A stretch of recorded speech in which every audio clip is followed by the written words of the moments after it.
Welcome to my YouTube channel, Matkarit. So our topic is how to solve vertical asymptote. Okay, so let us go to the exercises. Given this f of x equals to 3 over x minus 5, we will equate the denominator x minus 5 equal to 0.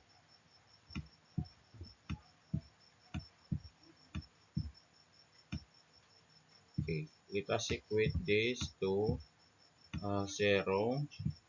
And then transpose this negative 5 to the right. So our value of x is equals to positive 5.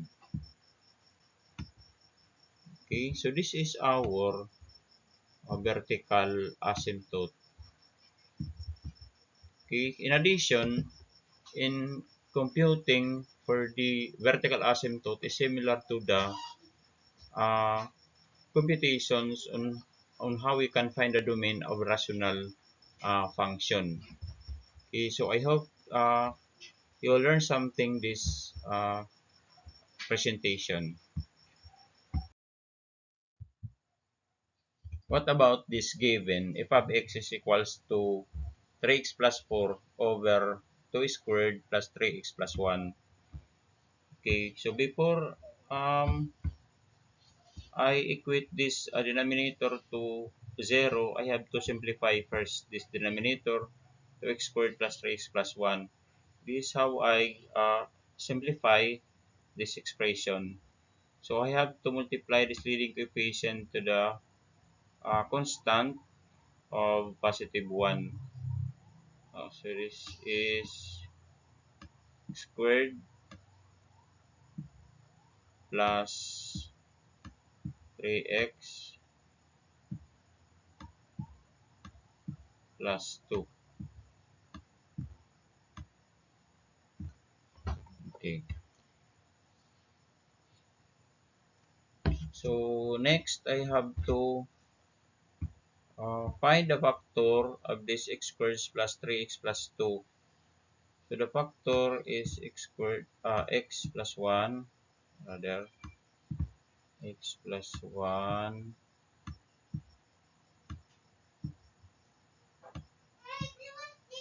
and x plus 2.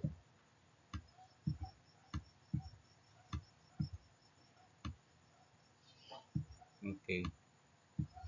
But I want to have the factor for 2x squared plus 3x plus 1. So this is my technique. I have to divide this uh, x plus 1 by the leading coefficient of 2 as well as this x plus 2 also divided by the leading coefficient of 2.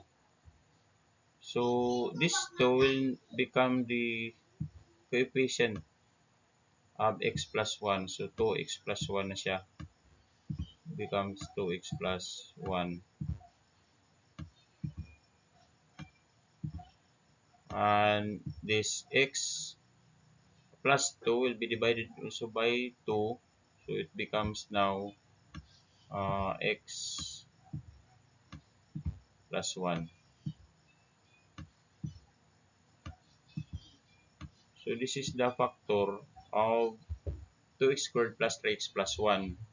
So I have to equate this factor to 0. I will write it here. So x squared out, I mean 2x plus 1,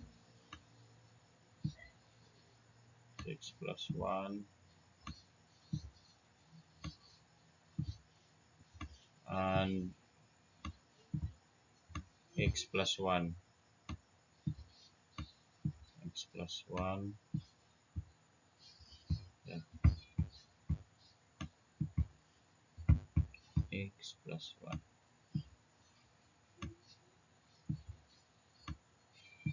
Okay, so equate this to 0.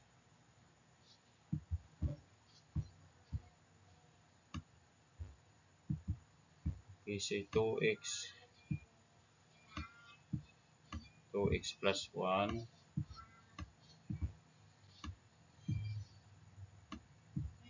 equals to 0.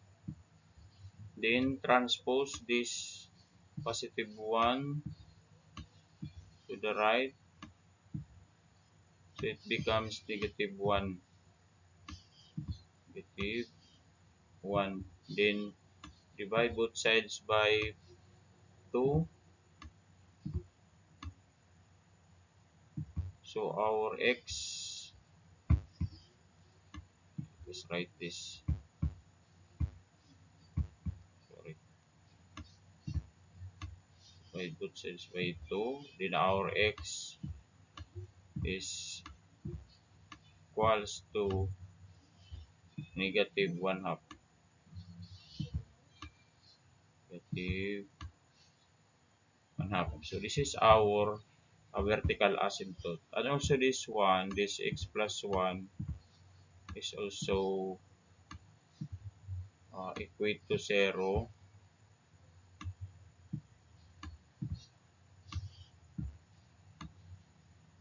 Okay.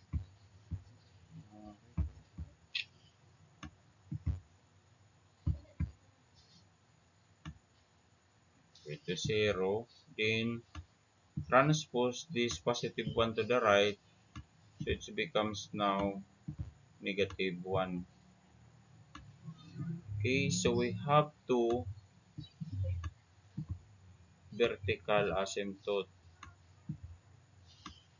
Uh, x is equals to negative 1 half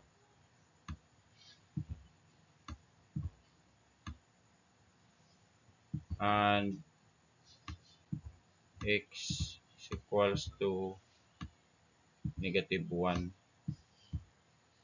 Okay, so this is how we compute or find the vertical asymptote. So I hope you learned this short video, and thank you for watching.